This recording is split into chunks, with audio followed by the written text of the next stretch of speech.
Welcome to episode 125 of the Essential Wrestling Podcast.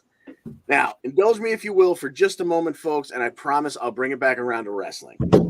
Good Morning Football this week kicked off on Monday morning asking the question, as a former NFL defensive back, Jason McCourty, had wondered about part of wide receiver Justin Jefferson's pregame attire from this weekend. He said, is this some kind of new fashion trend that it's going to force me to have to go out and buy these for all my kids, etc.? Now, I don't know whether or not his kids are going to demand a pair of their very own, but what I can tell you is it is absolutely not a new fashion trend. In fact, Justin Jefferson jumped in the Wayback Machine all the way to the early 2000s, and what I believe he was trying to do was reek of awesomeness.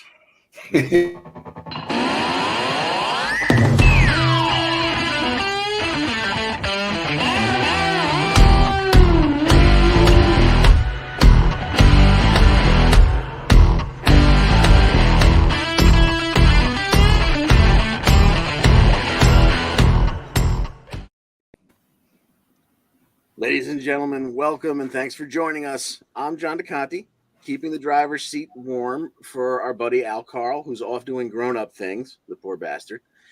And we're here to take you through the week that was and preview the upcoming week of wrestling action, powered, as always, by the Eastern Observer. You can taste the power.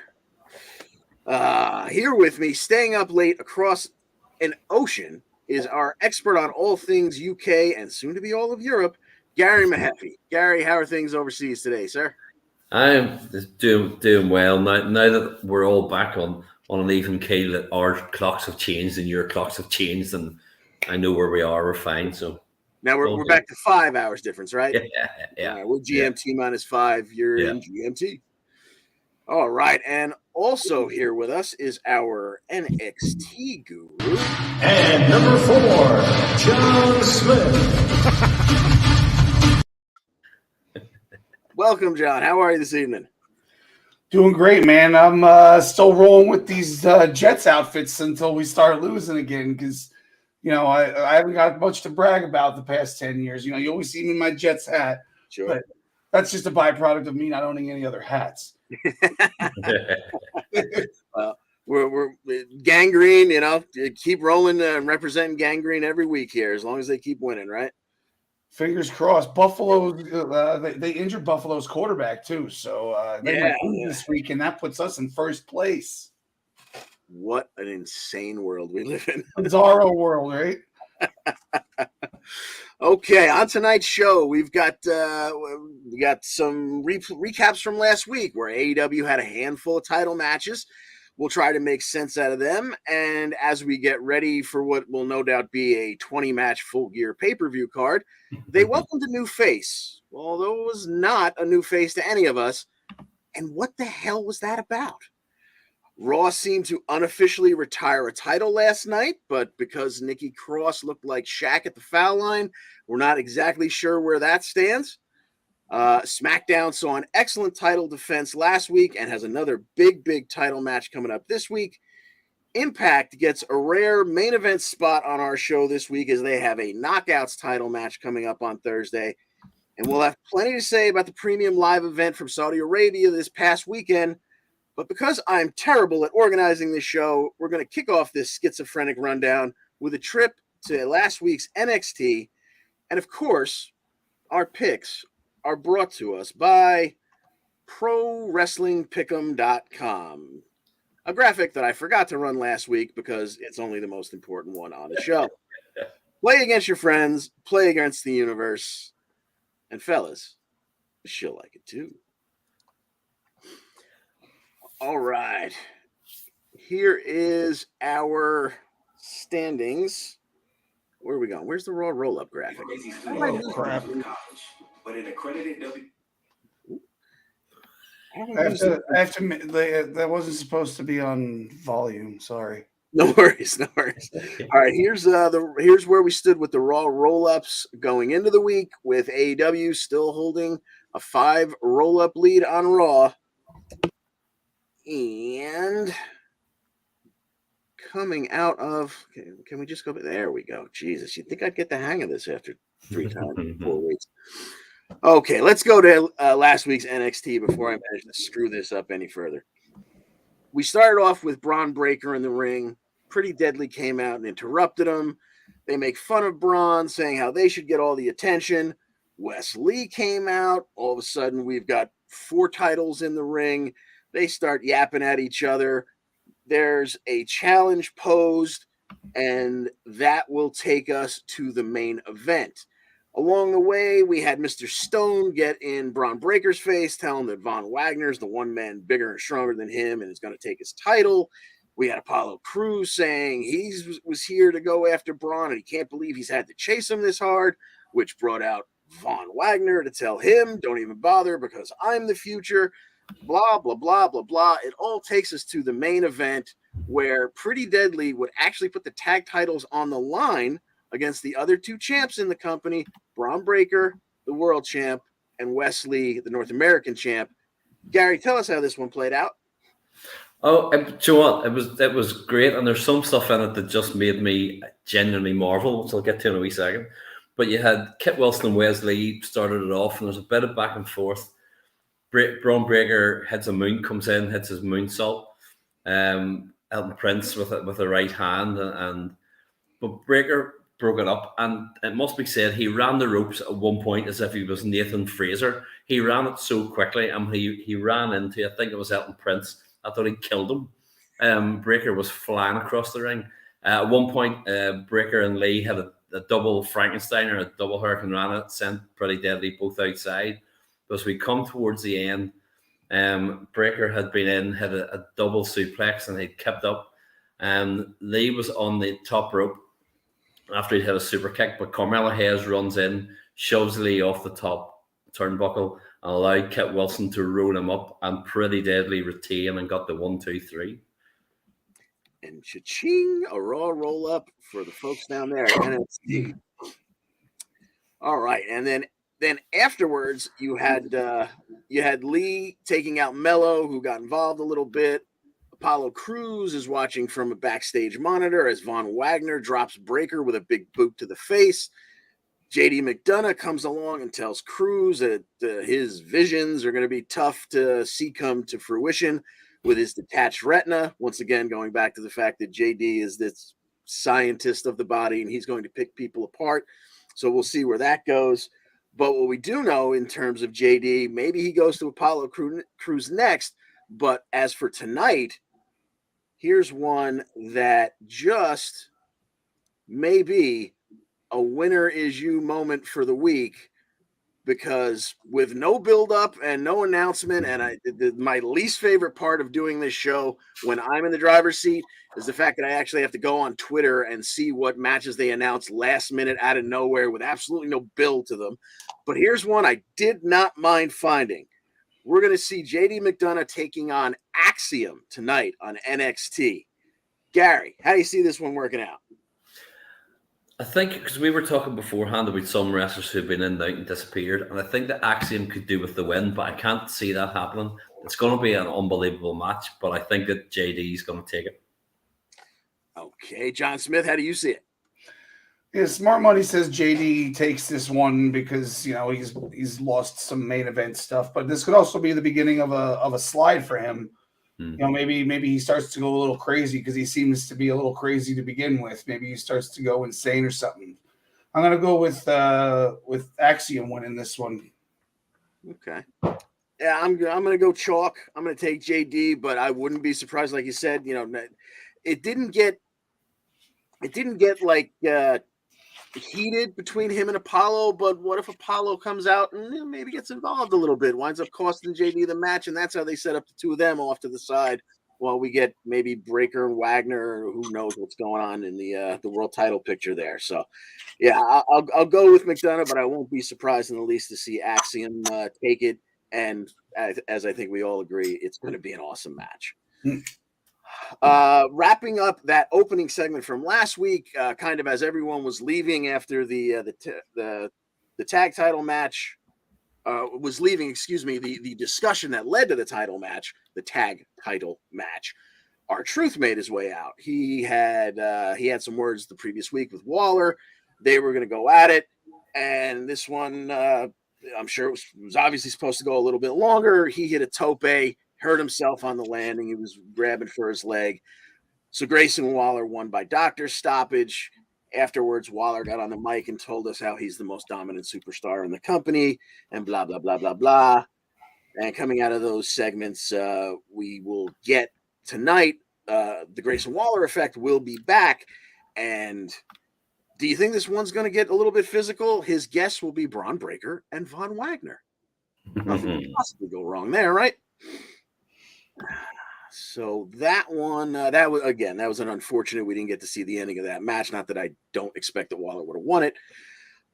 Here's another one that I don't even know if they mentioned it last week, but we're going to get the payoff tonight. That goes back a couple of weeks. Brutus Creed will finally get his 5 minutes with Damon Kemp. Now, they're calling it the 5-minute challenge, where originally it was just supposed to be he got 5 minutes to beat the hell out of him. Now it's the 5-minute challenge. So let's discuss this as if Brutus can't beat him in 5 minutes, he loses. So John Smith, our NXT guru, Brutus Creed, Damon Kemp. You see anything cool coming out of it, or is it just a straight up match? And does Brutus beat the 5-minute challenge? I don't know. I'd like to see like the Creed's next opponent, like next program, get involved here. Maybe like Sangha and Veer Mahan or something. They can get involved. They're not in cahoots with Kemp or anything, but that causes him to survive the 5 minutes or whatever, and then proceed with beatdown after the bell kind of thing. I mean, Kemp already lost to Julius, so what's the point of having him just get beat up for 5 minutes? I mean, they could do that, but then where does that leave Kemp? Yeah. Gary, what do you say? Yeah, I mean, it's one of those things, as you say, it's like the smart money would be like, oh, yeah, he lasts the 5 minutes and then he gets him in a proper match, which you kind of think it'll come to. But as John said, whether somebody gets involved, and that's a very good call, I think, with Sangha and stuff. I think that's possibly the way it'll go as well, that they'll get involved somehow. Yeah. And I'm still holding out hope. Maybe at some point we see Kemp get a new tag team partner, maybe even someone he's known for a long, long time. Okay, so that brings us around to last week we had Javier Bernal. He bumped into Mehaffy and Blade backstage. They were right outside of HBK's office. He told them, don't bother going in there and wasting HBK's time. I've got a match tonight. You can learn lots from just watching me. But Javi didn't know his opponent at that time, and when HBK's door opened, the returning from injury Odyssey Jones came out. And that is who Javier Bernal faced. John Smith, how'd that work out for Javi? Yeah, we got two big bodies in this match. Javi came out like a ball of fire, but he got swatted down right away. And this whole match was basically Odyssey having the upper hand and then Javi reversing one thing and then getting squished, and then reversing something else and then getting squished. And eventually he gets squished in the corner by Odyssey and then steps out into a boss man slam. And we get the 1, 2, 3. I like that move for Odyssey too. It's very impactful when you're almost 400 pounds or whatever they bill him at. Absolutely, yeah, and it also kind of keeps his opponents out of harm's way since he's kind of swinging them to the side. So, seeing him with a legit splash. I'm a wrestling fan for 40 plus years. I don't know how you like DDP always says, you can't fake gravity. So I always cringe when big men legitimately splash people because, yeah, you may not murder them, but there's no way you're getting out of that without a little bit of pain. All right, moving right along, we had Schism have a sit down with Vic Joseph. Little Missy Rock, Ava Rain, said she chose to join because they showed they cared.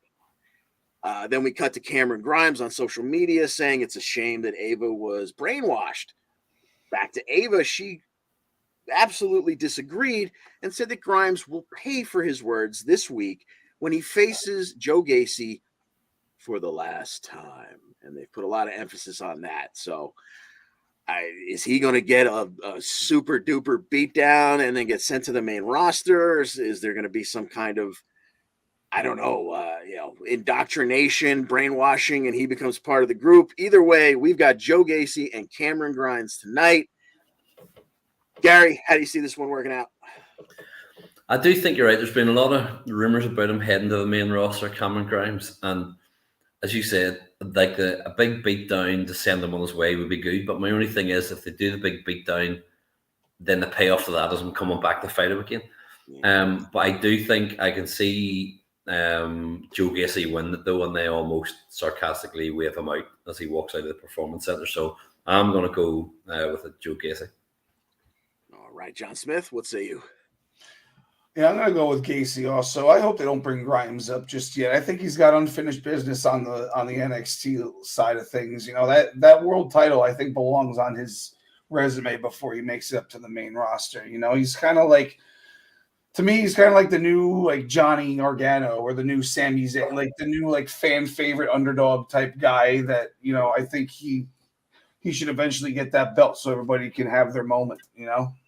I 100% agree. I really want to see him hold that title. And, you know, had they started moving this title along like I thought they were going to, there would be plenty of room for him. But I don't know why they're dragging their feet with both of their big titles. But that's a story for a little bit later.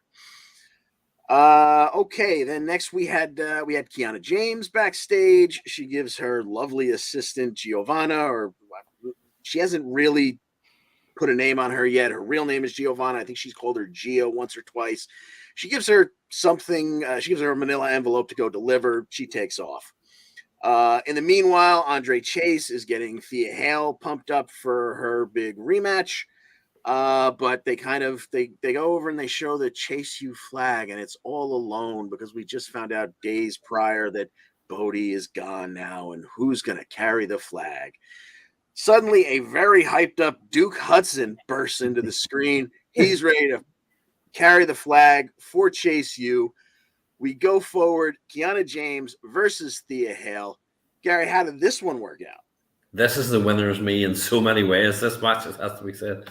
Kiana James and sent Thea Hale into the mat and hit a forearm.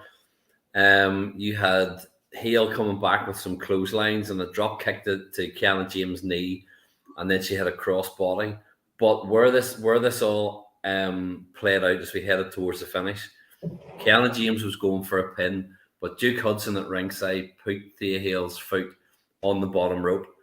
Andre Chase chewed him out because that's not what we do in Chase U. We do it right. And he sent him to ringside, but that allowed Kiana James to hit her move. Now, what's it called? The 401k, I think she calls it, and to take the win. But in the definite winner is me. After the match, somebody appears to attack Andre Chase, and it's Charlie Dempsey. He's black. Charlie Dempsey does it, and Duke Hudson comes down to make the save, all while making eyes at Thea Hale. But who cares about that? Because Charlie Dempsey's back. That's all that matters. That's right. And that brings us to a little bit more celebration, because tonight we're going to see Charlie Dempsey in action when he takes on Andre Chase. Might as well stick with you, Gary. Let me guess how you see this one working out.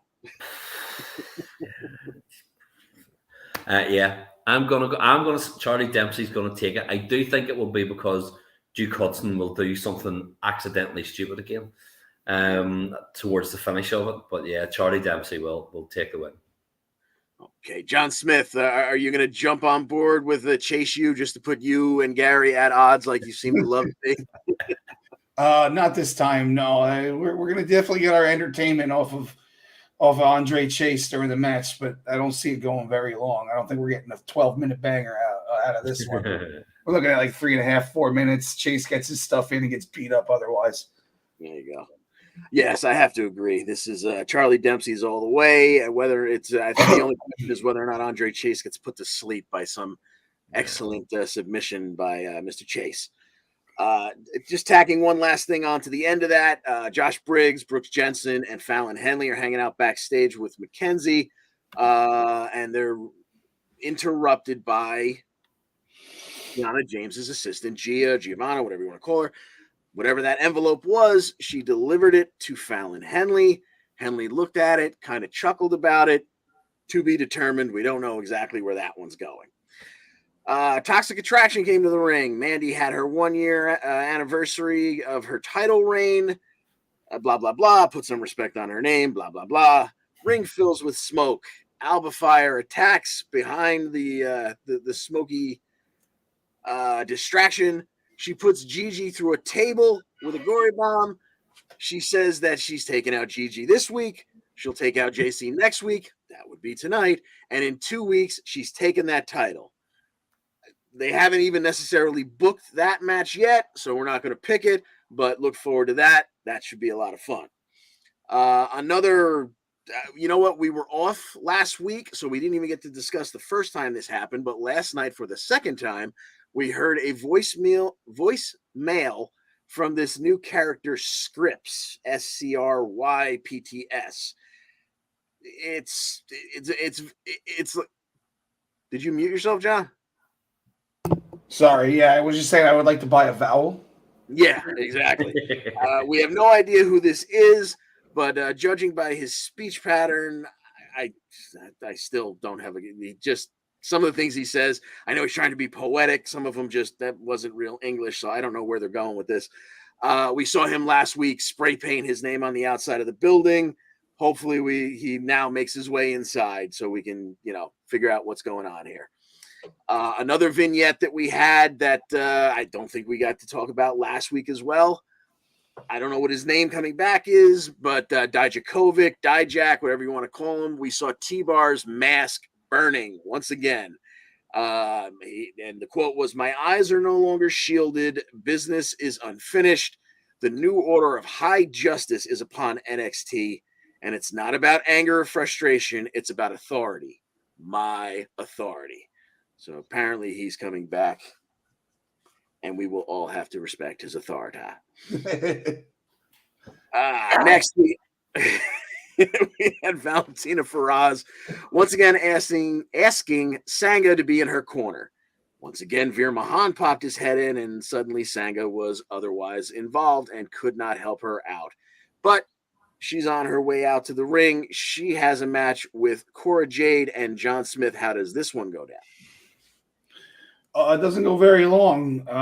It spilled to the outside pretty quick, and Cora slammed her against the ring apron and got her inside, a little back and forth, and then just a random straight-up DDT by Cora Jade. I don't know if that's her finisher. I don't know her moveset that well, but just a straight-up DDT for the win, a la Jake Roberts. And she wants to continue the beatdown, so she goes out and grabs her famous black stick, her black kendo stick. Right when she's about to swing it, our favorite sleepy girl wakes up from a nap, comes out in her froggy pajamas and her mask, and she takes a shot right to the gut right when she comes in, but ends up getting the kendo stick away from Cora and starts hitting her, and Cora escapes, and Wendy Chu and Valentina, console each other while Cora Jade walks back down the ramp looking all hot. Nothing coming out of that one just yet. But moving along, we had Tony D in the back with Stax. He was impressed with Stax the previous week, and this week he gets Hank Walker, to which Stax said, "That's easy money." Then La Madrina reappeared. Tony D and her had a couple of nice words back and forth. Who knows where that one's going? She's happy to be her own boss again. I'm upset she's still not with Legado, but so be it. If we get to see more of her in NXT, that will be a good thing. However, let's get to the pick. John Smith, Stax, Hank Walker, the former security guard with almost zero moveset. How do you see this one working out? I don't know. I think they're setting up for a disappointment for the D'Angelo family. So I got our security guard winning, and then maybe La Madrina comes in to try to get their heads straight, and maybe we'll have a little reuniting of the old family, minus the Legatos, of course. Yeah, okay, I can see that happening. Gary, what say you? Yeah, I'm going big Hank.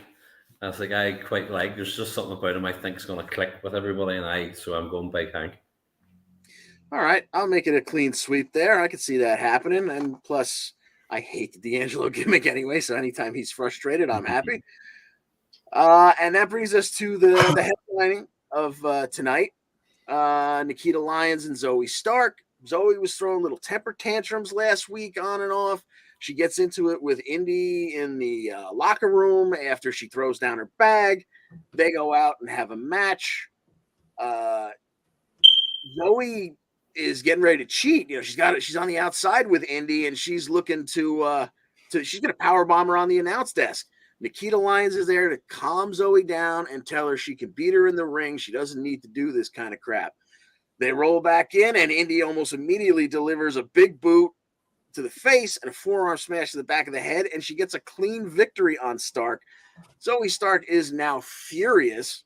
Backstage, Nikki's trying to calm her down. Nikita is trying to calm her down again when they happen to cross paths with the tag champs, Katana Chance and Caden Carter, who, of course, bust their chops for losing again. But it doesn't matter because regardless of that singles loss, they're still getting a tag title rematch, and it happens tonight. So let's pick it. We've got the champs, Katana Chance and Caden Carter, defending against Zoe Stark and Nikita Lyons. Gary, how do you see this one going? I'm going to say the champs are going to retain. I think that Zoe Stark is heading for Heelville at some point, and so I think tonight this will be the breakup. All righty, John Smith. Yeah, I was thinking the same thing. You know, I was thinking maybe they swerve us and have Nikita turn on Zoe, but Nikita's, you know, too much of like a fan favorite because of the way she finishes people off and whatnot. So I think it makes more sense for Zoe to go heel. And I maybe not during the match, but maybe after they lose. But sure, I'm hoping it happens tonight, though. I don't like this team. Yeah, it's too white bread, goofy kind of goody. And now that Zoe's throwing little temper tantrums, yeah, I can definitely see it working out that way. So I will agree with both you gentlemen that the tag champs retain. You inspire me. No, you inspire me. Yeah. All right, now let's take a trip back to this Saturday and the premium live event that was Crown Jewel. Let me figure out exactly who's breaking down what. Well, this one got off to a quick start with some random big man violence between Brock Lesnar and Bobby Lashley. John Smith, tell us all about it. Yeah, Brock didn't even get to do his lap around the ring and jump onto the apron because Bobby Lashley met him about halfway around the ring with a spear right off the bat and just beat the crap out of him for a while. And then Brock, you know, was able to kick out of a spear attempt and maybe even two. He ended up getting his F5 in at one point, but then just went straight back to getting beat up. And we didn't really know, like, it was almost like what he did to Cena, but not as severe at SummerSlam, like almost 10 years ago. And, you know, then he eventually gets the Hurt Lock on. It's on for about 45 seconds to a minute. Brock looks like he's fading, like that meme where his face is all red and his face is like that. You know, he's struggling. And then he walks up the turnbuckles and then just falls back on Bobby. And Bobby holds him on top of him while he gets pinned. 1, 2, 3. All he had to do was just roll to the side, and his shoulder would have come off. Brock wasn't putting any weight with his feet, nothing. It was pretty lazy. I feel like Brock should have flipped backwards or something, but maybe he doesn't have the ability to do that anymore in his older age. But Brock gets the victory, but he comes out looking like a loser in the long run. Yeah, you know, it's amazing. I was having a back and forth with our buddy Al on this one. We know what they were going for. They were going for Roddy Piper and Bret Hart and a flip back and, you know, the shoulders on the mat. So maybe Brock is just too big for, you know, to roll back like that. He's just not limber enough. But this one goes on the list, ladies and gentlemen, as a roll-up victory because Bobby was kind of trapped. And while it's not a traditional roll-up, it was that kind of outcome. So, ladies and gentlemen, that is a check mark for Brock Lesnar in the Raw roll-up count. And that counts for Raw. Yeah, buddy. Yeah. Picking back up on AEW, probably not, though. NXT, I've always wanted to say NXT UK we're doing really well in the Raw road up because we haven't resorted to a road up since like August or whatever, and it hasn't gone up. So, you know. Not a single one. It's amazing. You can't hide quality. Yeah. Then we went to backstage where Alexa Bliss and Asuka were getting ready for their tag title match. There was a monitor right behind them as they were speaking with Byron Saxton. It flashed for just a second with that new Bray Wyatt Silence of the Lambs moth logo of his. And Alexa was obviously a little shaken by it. So looks like we're headed back to some interesting, ways there. Something interesting will come of that, I have no doubt. Then Alexa and Asuka made their way out to the ring. Asuka and Alexa Bliss were, of course, the champions at the time, having just won the belts the previous week. Well, they dropped them right back to Dakota and Io when Nikki came through the crowd to pull Alexa off the top buckle into a spinning suplex, and Dakota just made the cover. Your new almost said AEW. Your new WWE Women's Tag Team Champs, Kai and Sky. Then we come to another one of our big matches on the card, the steel cage match between Drew McIntyre and Karrion Kross. And Gary, you're going to break this one down for us, right? Yeah. And John, you might have heard Drew had the flu. I'm not sure if you knew that. Don't say. I know. As we knew ahead of time before it was broken. No. Right. They start off with the two of them chopping each other, and we had Drew then had a Michinoku driver, and he went to both up the top rope, and Kross started to fire back. And I did love when Drew does that tree of woe sort of one that he then pulls himself up using his core to throw him off. It's always a great move. Kross hit the Saito suplex, and McIntyre managed to avoid the cross hammer at one point. But Scarlett then started to get involved. And what I did like is as we moved towards the end of it, you had Drew trying to escape the cage, but Scarlett spread mace in his eyes, but also in the referee's eyes. Yes. And when it came to the point that Kross was trying to get out of the ring and Drew had got him in an ankle lock, but because of everything that was going on, Scarlett was able to then close the cage and grab the key and was mocking Drew that she had the key and he couldn't win because of this. And it was almost like, well, you can lock the door if you want, but I can always climb out the cage. And Drew started to climb out as Scarlett was trying to unlock it so that Kross could get out. But Drew managed to jump from the side of the cage to get to the ground first, giving him the win over Karrion Kross. Yes, heck of it.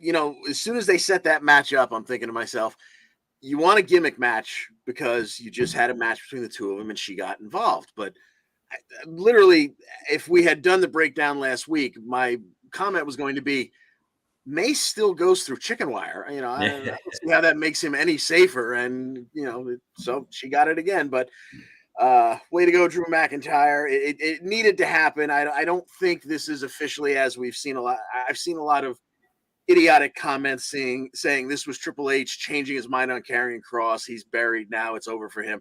No, you couldn't have Drew lose another big match. All right. This needed to happen this way. It's exactly how I think we kind of all saw it. And there's still big things ahead for both men. Moving along, Judgment Day defeated the OC in that 6-man tag. Once again, Rhea was the deciding factor that led to Balor hitting a shotgun dropkick and a coup de grace on AJ after Rhea pulled him off the ring apron when he's setting up for the phenomenal forearm. Braun Strowman defeated Omos, actually getting the 7-footer up on his shoulder for a running powered slam, and the crowd went mild. Bianca Belair somehow still beat Bayley in a last. Exactly. I feel the same way as you, John. I loved the ending. There was someone caught in a ladder and then shoved under the bottom turnbuckle like a panini press. It was just the wrong superstar in that ladder. I don't understand how it wound up being Bayley and not Bianca. This was a way to take the belt off her without making her lose a match. How do you not go for it here? But if I get too far into that, I'm going to get us kicked off the air. So let's go to big match. We're going to go right back to you, Gary. Our main event, Roman Reigns and Logan Paul for the undisputed WWE Universal Championship. How'd this one work out? Now we can love him or hate him, and most people hate him. But fair play to Logan Paul. And at some point, we're not sure. Obviously, when the way he's been injured during the match, before we talk about it, and I'm not sure when he got injured, but whatever point it was, he managed to gut through it and do really well. He'd gone for his big one lucky punch early, but Reigns had got the outside. He showed his athleticism. He did a good leapfrog and a hip toss, but then very much hit a perfect buckshot lariat on Roman for the near fall. At one point, Logan Paul hit the Superman punch and got the crossbody, and then a standing moonsault for another near fall.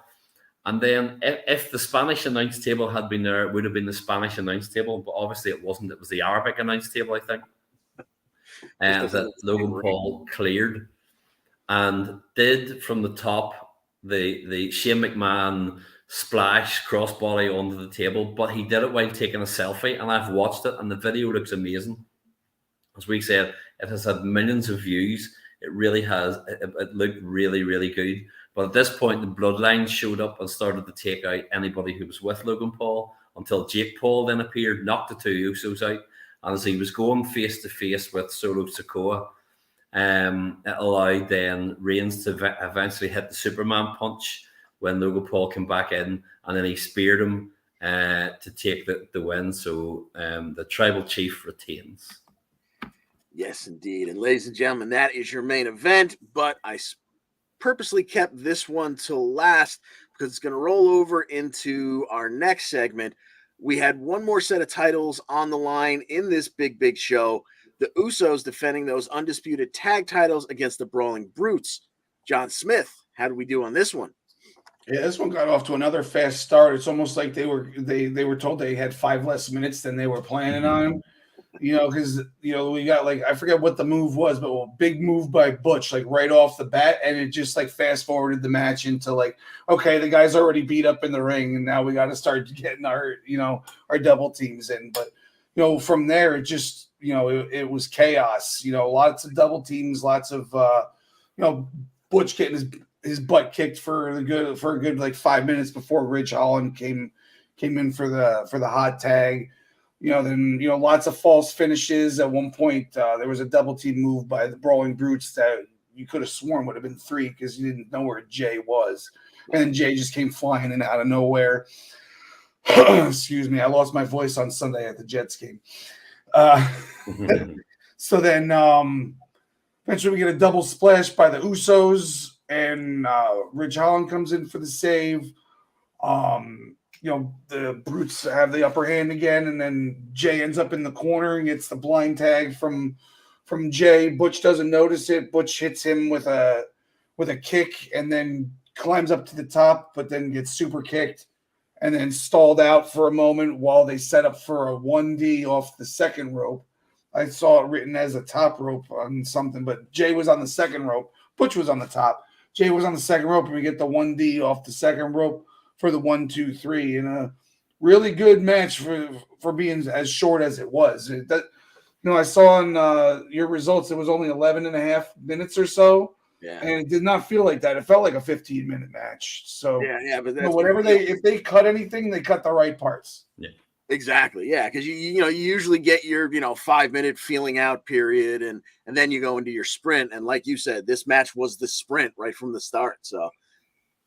Hell of a match, and we knew as of last week, we know that the Usos now are coming up on that magic number. The magic number used to be 478 or 479 for Demolition.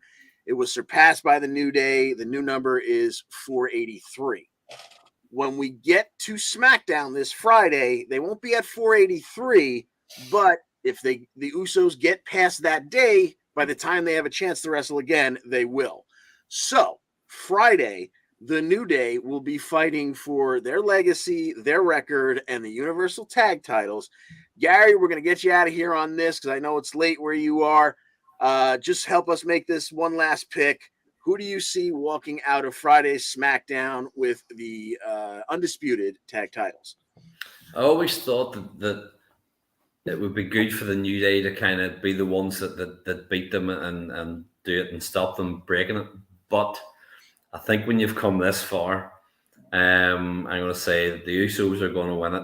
Whether the Viking Raiders or whoever get involved at some point, maybe, but afterwards. But I do think that the Usos are going to take it. Okay, John Smith, how do you see this one going? Yeah, I see it happening the same way. Maybe even a victory by the New Day that gets reversed by a second referee or something. Something real crazy like that. But yeah, I got the Usos coming out on top. The dusty finish, as it's called in the biz. Yeah. Very nice. All right, since it's not for points, I'm going to lay out a scenario for you again that's going to have me going kind of the other way. Excuse me. Once again, I'm going to give the WWE a way out. You know, they've got a pretty decent tag division now. There was a point where we were down to like 5 tag teams in the whole company, and it made sense to unify those titles. You brought in Legato, you brought in Hit Row. There's rumors of, who was it, Shelton and someone. Oh, well, it was Truth, but he got hurt. But you know, you can have 2 tag team titles now, I think. And if they want to do that, you take this opportunity to let the New Day win and, you know, hold on to their record. And then the New Day could come out the next week on Raw and say, like, we're not going to, you know, disappear with these titles and only defend them once a month or whatever. We'll defend the Raw titles on Raw. We'll defend the SmackDown titles on SmackDown. Then you have the Viking Raiders come in, wipe them out immediately and take the Raw titles. And quite frankly, I don't care if the Usos take the SmackDown titles right back the next week. Then at least you've got the titles separated again. So I'm going to say that New Day, and kind of, I think it's also kind of a tip of the cap to the fact that, unfortunately, we may never see Big E again. So give him this one thing. He holds on to that record. So I'm going to say that the New Day take the tag titles. Would I be shocked to see the Usos retain? 100% not. All right. Gary, thank you so much for staying up late with us. We're going to bid you adieu at this point, and till next week, sir. Yes, I shall see you then. Have a good rest of the night, and I shall look forward to watching Charlie Dempsey win tonight. Oh, Charlie. Say hi to Wendy Chu for me in Dreamland. So, there's rumors of her coming up to the main roster. I think I might just give up watching wrestling at that point. And take up watching an easy sport like American football or something. See you next week, Gary. Yeah, later. All right. Now let's take this off. Can you believe I actually had that up there the whole time? Weird. Let's put up the other one here. We got the right background. Oh, I did that wrong. Okay. All righty, sir. Let's continue with SmackDown. We got through. Okay, so the other big happenings last week on SmackDown was this highly anticipated Intercontinental Championship match between Rey Mysterio and Gunther. John Smith, how did this one work out? Highly anticipated, yes. Not because we weren't sure who was going to win, but we wanted to see how badly Rey Mysterio was going to get beat the hell up. Yeah. And it was a pretty impressive match. You know, Rey started off like a ball of fire, like we would tend to expect to happen, but Gunther just smacked it right out of him.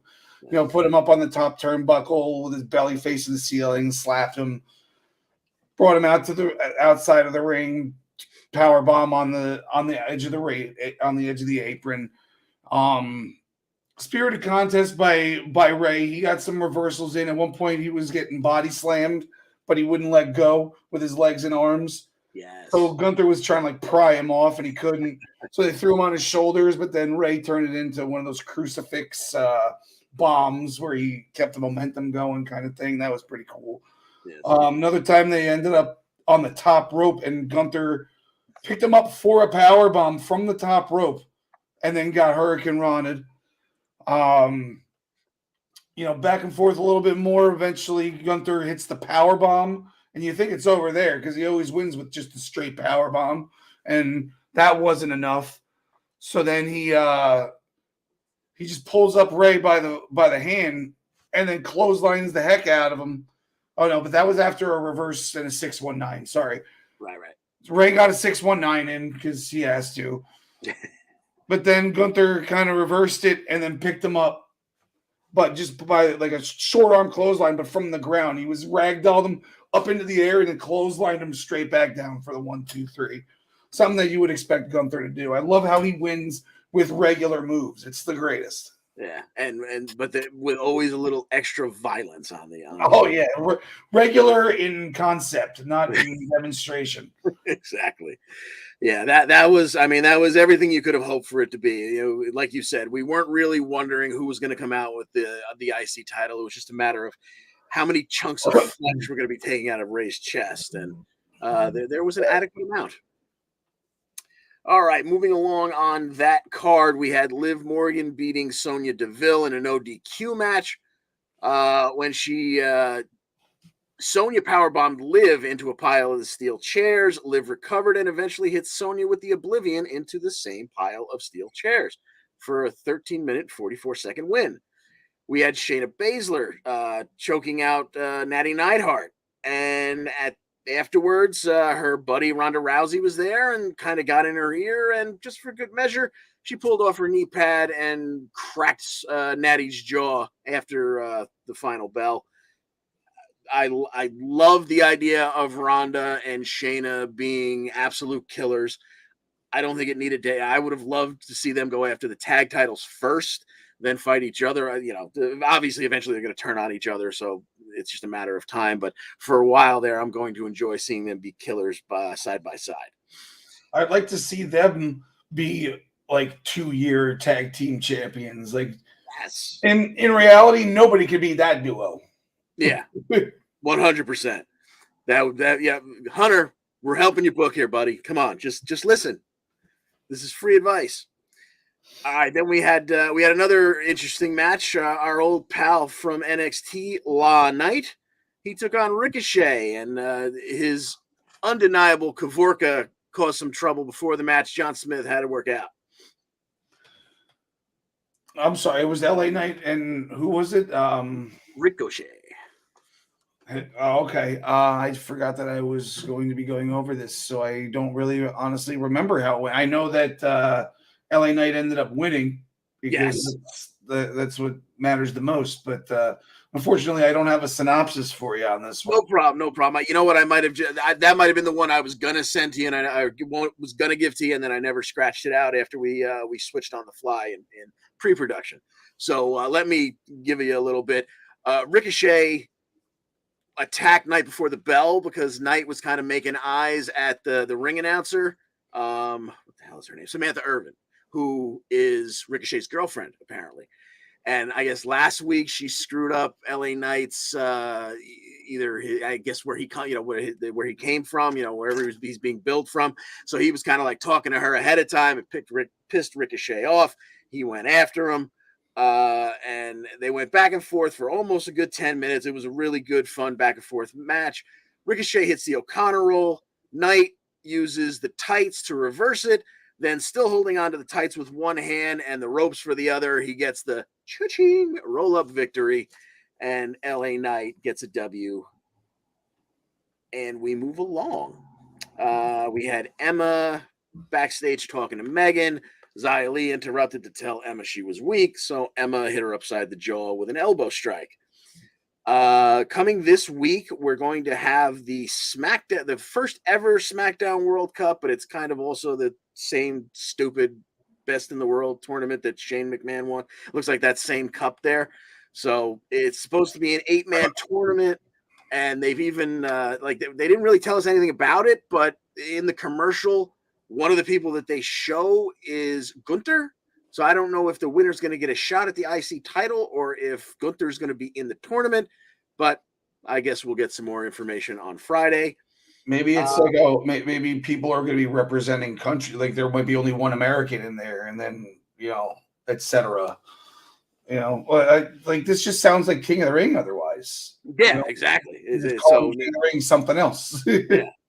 And giving us no information going into it isn't really helping, but sometimes that's just what the WWE the way the World Cup usually works, like soccer World Cup is like you're in groups and then you play each other, and then you have a record, and then the best records in each group go up. I would love to see. I know they do that in like Japan or something like that. Yeah, that's what's that, the G1 or whatever? Yeah, I'd love to see them do something like that. It's just like that's such long-term booking, and with all the injuries that happen in wrestling, it's like I get why they don't, but I would love to see like a 3 or 4 month series of just like all matches that mean something towards one common goal, you know? Yeah, you could do that right after WrestleMania and have it, lead to the payoff at SummerSlam. Because Exactly. like, okay, you're not going to do it now leading up to Survivor Series. You're not going to do it in between Survivor Series and the Rumble, and you're not going to do it on the road to WrestleMania unless maybe there's a title shot attached to it.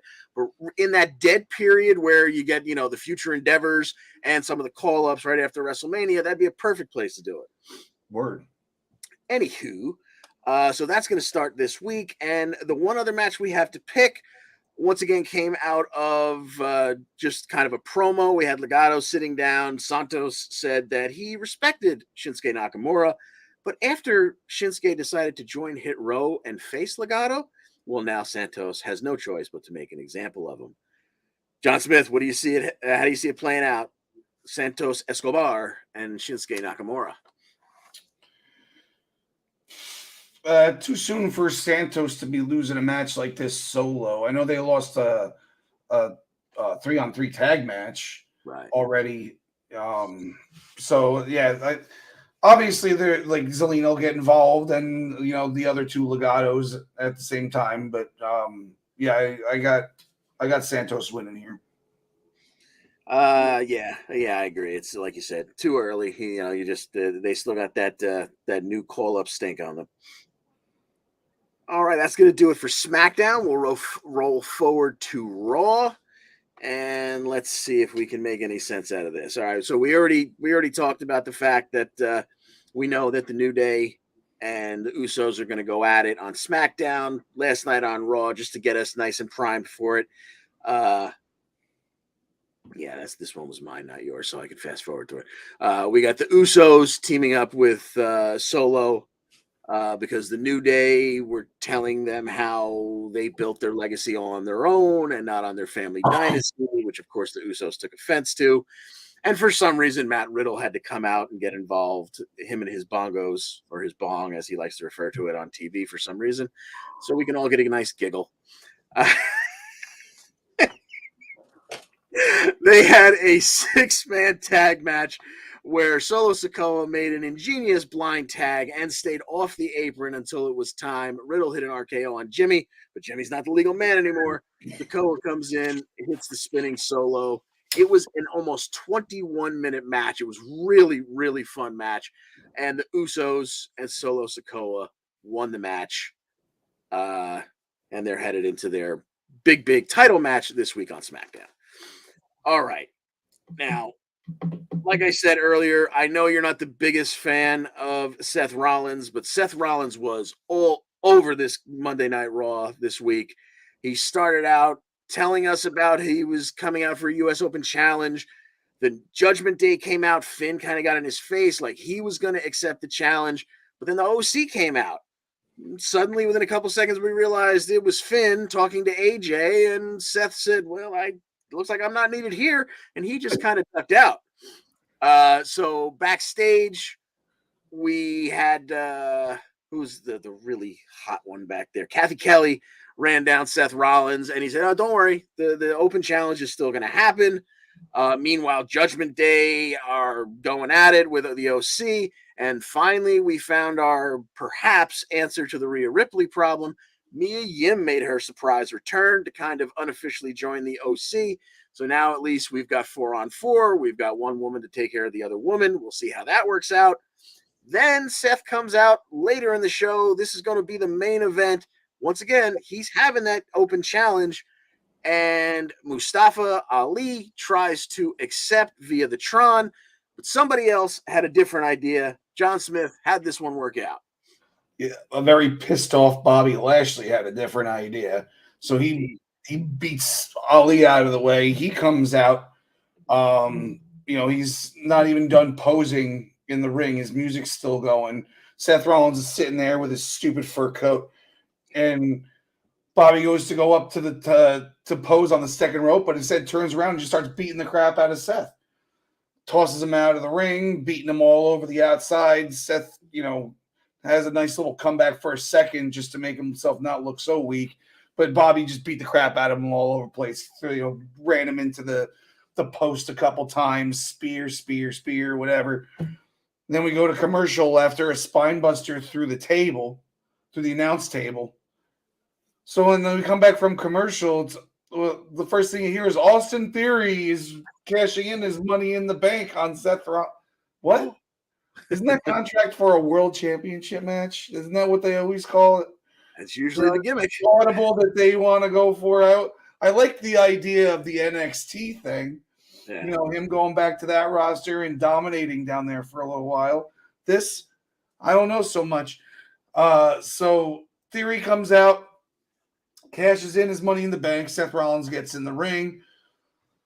Bellows, forearm right to the back of the head. Judas effect, if you will. I won't. 2 count. Then we get not the 8-town down, but one of his other signature moves. And we get the 2 count. Then he starts, beating him up a little more. Then Seth comes back. It's a pedigree. Austin Theory kicks out. Eventually, when we get an 8-town down, and we're about to get the 1, 2, 3, all of a sudden Bobby Lashley yanks Austin Theory out of the ring, starts beating the crap out of him. I think the ref must have been knocked out, right? Yeah, ref. First he pulled the ref out, and the ref landed right on his face, so he was bumped. Oh, okay, I got you. Yeah, so he pulled the ref out, so there was no DQ happening or anything of that sort. So Bobby's doing the same thing to Austin Theory that he was doing to Seth, beating him all over the place. Where his mind is on this, I don't know. I'd love the explanation next week. He ends up tossing Theory back in the ring, who then gets curb stomped for the 1, 2, 3, and we have a failed cash-in on Raw on the U.S. champion randomly out of nowhere with a contract that's supposed to be for a world championship. I'm hoping that they somehow give the briefcase back to him. Yeah. Like saying that Bobby Lashley screwed him over or something. Like or at least give him another opportunity or something. I don't know, but I don't think that's the direction they're going. I think they just wanted to get the briefcase off. Yeah, excuse me. I made fun of some of the wrestling fans out there who, claimed that it was a burial to see Karrion Kross actually lose in the steel cage match. I don't know if I would go as far as to say it was a burial, but if you used burial in this sense, you have Theory, who's been carrying around that thing for, 120 something days or something like that. He cashes it in on a mid-card title out of absolutely nowhere on a random Raw after a pay-per-view and fails. If you want to talk about somebody getting buried, that might have been it there. Hopefully not. Obviously, he's too good. He's going to be a future champion. Maybe in Triple H's mind, it's just a not yet scenario. But yeah, that was a bit of an awkward happenstance last night. Okay. I guess it's better than the alternative of Vince putting both belts on Austin Theory in like December. Exactly. And that was the here's your out clause for what was it? Clash at the Castle. He could have cashed it if they had made it with the concept that I came up with that I remembered from a previous thing. If they had made that like a 3-way or a 4-way, where the first fall was one of the belts, the second fall was the other belt, you could have had him cash in there and won one of the titles, and Roman still leave with the other title. But they didn't do that, and they obviously were out of it. Then they teased the NXT thing, which, like you said, would have been really awesome, and then they didn't pull the trigger on that. He didn't even show up at the show. There was no mention of him after he teased it the week before. It lost me 10 points. And you weren't the only one. Just a weird way they're going about things now. And just like I was saying when Vince was still in charge, I don't know what they really think of Austin Theory, because every time I think that's their dude, he's going to go far, he has a setback or a weird thing happen like this, and I'm like, so now is he an afterthought for a little while again, and he's got to build himself from scratch, and here we are again. Anyway. Also on Raw last night, we had JBL come to the ring. He, of course, got some cheap heel heat by making fun of the local sport team, brought out Baron Corbin. Baron Corbin, in just over 2 minutes, took care of Cedric Alexander, and nobody cared.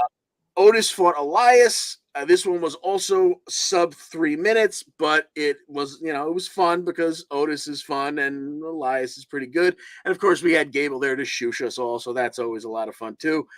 Gable with a distraction, Otis with the world's strongest slam. He gets the big W right after he gets the big W in life of completing the first book of his entire life, as we found out, because he's got terrible dyslexia. So, way to go, big man. We're rooting for you. Yeah, what's my excuse? I haven't read a book in 20 years. Yeah, I'm right there, but I certainly haven't finished one. I've got a whole bunch of them with little baseball cards stuck in them on around page 25 all over this room. And it was Foley's and Angle's biographies. Those are the only books I've ever read voluntarily. Yeah, so I've been through Foley's, and I think I've got Brett's right here that I swore I was going to reread this past month, and it never happened. What is it called? Goldberg Sucks? It's called No, I'm Not Bitter. No, seriously. Oh, God. All right, so then we had Miz. He's filing a defamation lawsuit against Johnny Gargano and he's making a movie out of his side of the story and everything. Well, Gargano came out and put a stall to that because the movie producer that Miz thought he was meeting with, that was actually a private investigator hired by Johnny Gargano to get Miz on tape admitting to every dirty thing that he's done to Dexter Lumis, and he did exactly that. So Miz got made a fool of. They go forward, and they have a match. John Smith, Miz, Johnny Gargano. Did you see this one? What'd you think of it? Yeah, Miz and Johnny was a good match. It went a good 15 minutes. What ended up happening? Where the hell are we? The end of the ring stuff. Come on. My computer's being a weirdo. Okay, so yeah, Miz gets pulled under the ring at the end of the match. They went back and forth for a while. He gets pulled under the ring, and he comes back out with some sort of tool that's used to tighten the ropes or whatever. Yeah, the turnbuckle. To tighten the turnbuckle. So the ref's checking under the ring, and Miz smashes Johnny in the head while he's reaching over the top rope to get Miz back in the ring. Hits Johnny in the head and gets the 1, 2, 3. The ref obviously didn't see it because he was checking under the ring. So it seems like Miz didn't get pulled under the ring. He slid himself under there. He is an evil genius. But then he got a little bit of comeuppance as he was backing up the ramp and talking smack to Johnny Gargano as he's backing his way towards the Titantron. And that's when Dexter Lumis did actually appear, smashed him with a chair across the back, and sat down for a minute just to kind of sit over him and, give him that FU look. And then security came out, so Lumis had to, jump the barricade and take him out. Because technically he's still not employed, right? Exactly. Yeah, we forget these things sometimes. Every once in a while, I'm like, why is he running away? That's right. He doesn't have a job, technically. Oh, God. So the only other thing that really happened on Raw that was really awkward, and again, I'm gonna lay out a scenario for you here that I thought was unfolding in front of us, and that I was proven wrong almost before I could type it. Bianca Belair, Asuka, and Alexa Bliss are in the ring. Bianca calls out damage control. She gets them. Io and Asuka have a wicked war of words in Japanese, so we don't have any idea what was said, except for the fact that Io punctuated it by calling Asuka bitch. The brawl starts. They back and forth. The good guys kind of get the upper hand at the end, and Bianca says this isn't over. This is war, and it's ending at War Games. At that point, Nikki Cross comes out. She jumps Bianca. She helps Damage Control end the segment with the upper hand, with the good girls all kind of laid out. And Bayley grabs the mic and says, "See you at War Games." And I think right after that segment, we find out that Damage Control backstage is they're talking to Nikki Cross, trying to get her to join the team. Like right now, at this point, she's just jumping whoever she sees fit. They're trying to pull her in. So that would be 4. There's 3 on the other side. Candace, who got jumped a little while ago, would make an obvious 4th. War Games is usually 5-on-5 in the WWE universe. But in the back of my head, I'm saying, you know what? For the longest time in WCW, where it originated, it was 4-on-4. And then we find out in the next segment that Nikki Cross is facing Dana Brooke for the 24/7 title. Saying, okay, here's where we finally get the title off Bianca. Nikki's going to take the title, which she did. Now there are 4 belts in play. So you can have everybody go into War Games and say the winners take all the belts. So you can get the belt off of Bianca, the tag titles can stay with Damage Control, and Nikki can hold on to the 24/7. Not that anybody cares about that title. But no, backstage right afterwards, we get Nikki walking through the bowels of the building, staring up at the lights like she's in a trance. And as she walks past the garbage can, she dumps the belt. It misses the garbage can, but I think the intent was there. I think we saw the retirement of the 24/7 title last night, and that makes me just a little sad. A little sad because we don't get the R-Truth stuff, but you know what? R-Truth might find it in the garbage when his knee is healthy. You know? Very true. And isn't that how Midian became European champion? I think you're right. Yeah. Yes, very good. So there's always that chance. And now that unfortunately Truth is hurt, it'll be a while, and it'll probably be just long enough for us to completely forget about Nikki missing the garbage can for Truth to bring it back. All right, so that's it for Raw, and moving forward, Survivor Series is a couple weeks away on the 26th. All we really know right now is that, and it's not officially booked, and we don't know all the members, but we have in our heads, we have Damage Control, presumably, and Nikki Cross going in there against Bianca, Alexa, Asuka. We kind of think Candace, but we don't really know. And even at that point, like we just got through discussing, that's still only 4-on-4. WWE usually goes 5-on-5. Yeah, I remember in the commercial hearing that it said 5-on-5. Like in the most recent commercial that I heard about War Games. So they even say 5-on-5 in the commercial. That doesn't mean they won't change it to 4-on-4. But like, I can't really. I don't know who the heck's going to be the 5th. I mean, maybe they could get Mia Yim from the OC over into the good squad, and then I don't know who. Not Zelina's on SmackDown. Who the heck? Maybe like a returning Carmella or something. Oh no, Carmella's pregnant, right? Well, I think she just had a miscarriage, but I think she's going to be out of action for a while because of it. Yeah. Well, I think Nixon Newell. What's her WWE name? Dakota's former tag team partner that she turned on. Oh, Raquel? No. Before that, the one who blew out her knee, and we always were saying Tegan Knox? Yes, Tegan Knox. Man, Al's been saying her name for the past 2 years. You forgot it. Wow. Because I just heard somebody say her real name today, and now it wiped out her other names. In my head at first, I was like, he couldn't be talking about Tegan Knox. There's no way he doesn't remember that name because Al's been beating us over the head with it for the past 2 years. Drilled in there. And then it just went right out. I don't understand it. Oh, God. All right. So that does it for the WWE portion of our program today. Let's jump over to AEW. Dynamite last week. We had a bunch of title matches live from Baltimore and then Atlantic City, of course, on Rampage. But the week for AEW started in kind of an odd way.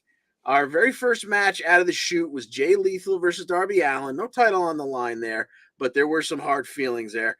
John Smith, tell us how the match worked out and all the weirdness that happened afterwards. Yeah, so we get Jay Lethal versus Darby, and you figure it's gonna go with Darby just winning because that's what they do. Yeah. So what is that? Oh yeah, so Jay Lethal's his guys come out, the big Satnam and Sanjay Dutt come out.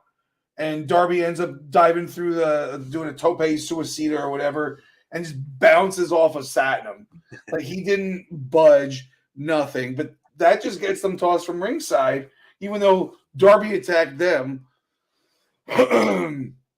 So then Sting comes out, but it's not actually Sting. It's somebody in a mask, and it's revealed to be after he costs Darby the match, and Jay Lethal wins. It ends up being Cole Carter, and I'm just like, who the heck is that?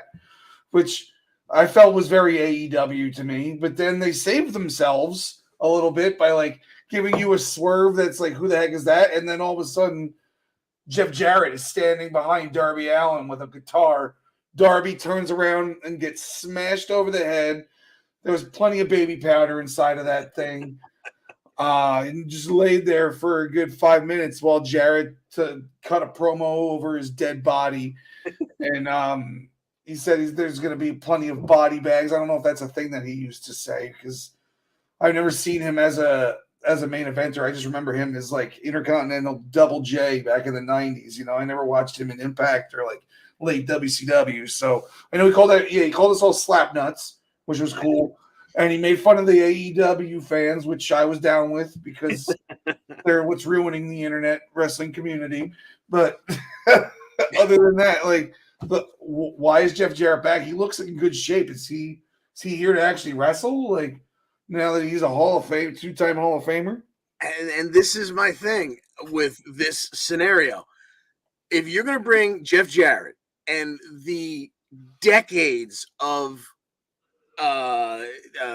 information in his head and the fact that going all the way back, his father was a promoter before him, if you're going to bring him in for his wrestling knowledge and the wealth of it that there is, I have no issue with that. In fact, it might be genius. It might be what you need backstage to kind of help some of the madness that's going on back there.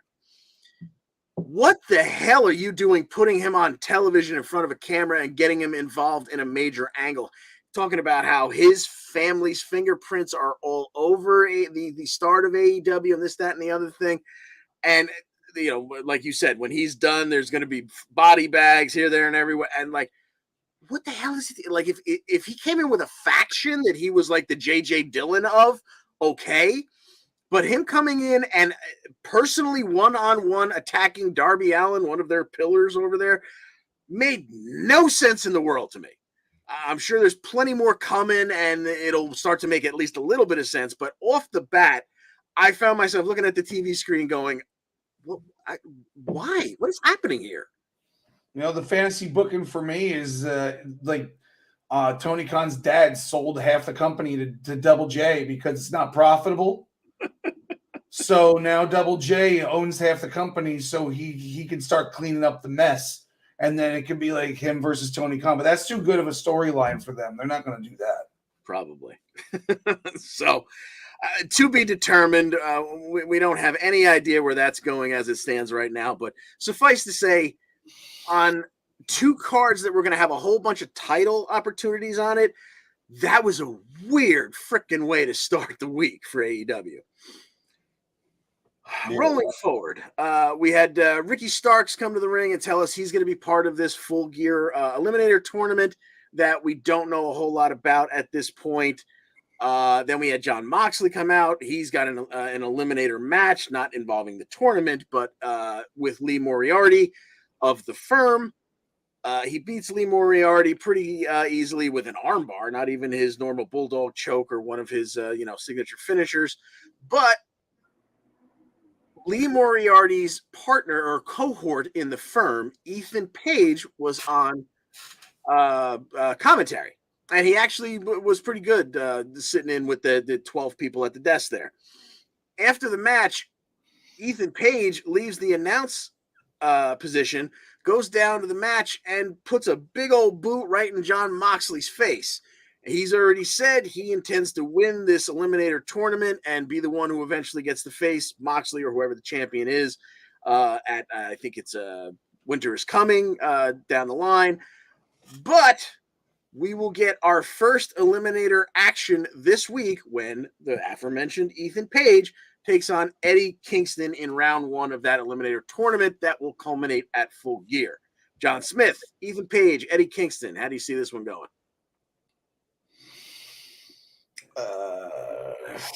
I don't know. I really like Ethan Page, so I'm just gonna go with him. I don't know, like I don't unfortunately watch enough to know who's getting pushed and stuff like that. Like, but Eddie's gotten plenty of big name matches in the past where he could lose a first round match and be fine. So, I'd like to see Ethan Page get some sort of like main event style recognition here. I completely agree. Yeah, and just to add to what you said, Eddie Kingston's been mostly off TV recently. He had I think he had a fight backstage again because that's what Eddie does, and he kind of got sent home for a little while. Ethan Page, who go ahead, was it? I was just gonna say, don't call him fat, right? No, absolutely not. Ethan Page had also been mostly off TV too until this creation of the firm. But he's been sticking his nose in things, and it kind of seems like he's the one they're building here. I don't know if he takes the whole tournament, but I definitely think he gets past Eddie here in round one. Moving along, the Acclaimed had a birthday bash for Daddy Ass, who, if you remember, the week before was attacked and kidnapped and tortured by Swerve. And the only damage seemed to be that his hands were all taped up so he couldn't scissor. But they came out with new foam scissor hands, so they were able to scissor, and yay, everybody rejoiced. There was an attack by the firm, which part of the firm is the Gun Club, Billy's kids, and W. Morrissey. That brought out FTR to help clear the firm out. That will take us forward to this week, where the Acclaimed will team up with FTR to take on Swerve in Our Glory and the Gun Club from the firm in 8-man tag action. Acclaimed and FTR, Swerve, and Gun Club. How do you see it breaking down, John? I got the Acclaimed and FTR winning this one because there's been some tension between Swerve in Our Glory and Rick Ross wasn't helping the matters this week. Where the hell did he come from, Rick Ross? Yeah, he only wanted positivity. All positivity. Like, why are you here? Why do we keep doing this? Yeah, so I'd like to see that team break up because I feel like they were kind of just squished together because they got signed at the same time, kind of thing. Yeah, and exactly. And that was the worst case of a squishing two guys together because the whole time one really didn't go away from being a heel and the other one never went away from being a face. So they were just completely mismatched and awkward the whole time, including while they were tag champs. Yeah, it was almost like they were promised the tag team titles because they didn't know what to do with them at first. Like, yeah, we'll throw you together, give you the tag titles, just be you, and then we'll have you guys break up, and then you can feud with each other, and then we'll go from there. There you go. So yeah, one of those cases where AEW gonna AEW. Pretty much. All right, so then we had more of the vignettes with the Elite, where we're seeing old footage of some of their matches, and they seem to be getting erased from history. Specifically, this week we saw some shots of them being erased from the Trios tournament, and then some kind of replaced with highlights of Death Triangle getting the Trios belts. Leads me to believe, based on literally just that and nothing else, that they're probably coming back as kind of like anti-establishment angry heels, like you were trying to erase us from the business or whatever. So, and if they're coming back and the first thing they're going to do is go after Death Triangle, that's going to mean some really good matches. So bring it on. I'm all for that. They could be part of Jeff Jarrett's other half of AEW faction. There you go. These are the guys who started the company, and they brought me in to fix everything that you screwed up, TK. All right, so then we had Saraya have a sit down with Renee. It was supposed to be Saraya, Renee, and Britt Baker. Britt no-showed. We saw her backstage with Shivani in the next segment with Jamie Hayter, saying she didn't want to be any part of that, but her and Jamie Hayter wanted a fight, so book us somebody for Friday. Roll it forward to Rampage. Britt Baker and Jamie Hayter got a fight. It was with Madison Rayne and Sky Blue. Hayter would hit her ripcord lariat on Madison to get the win. Afterwards, Britt says that Jamie will be your new champion when she faces Tony at Full Gear. That brought Tony out. She cut right down through Rebel. She cut right down through Britt, who even came out to meet her. Tony slides in and fists start flying with her and Hayter, who used to be roommates. They used to be best buddies, but they're going forward to the pay-per-view. But before we get there, Hayter makes a stop this week. One of the two people that was in that tag team they beat was Sky Blue. Jamie Hayter versus Sky Blue this week on, I believe, Dynamite, because we don't have any matches from Rampage yet. Oh, gee, I wonder who's going to win this one. Unless like somebody gets involved, I don't see any way Jamie Hayter loses this match. I concur, sir.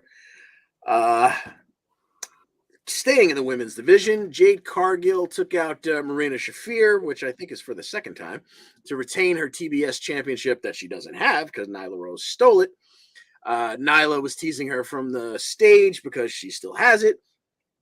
Jade's baddie, Kiera Hogan, went after it. She got dropped pretty quickly, and then Nyla was able to run away before Jade could head back up the ramp after her match.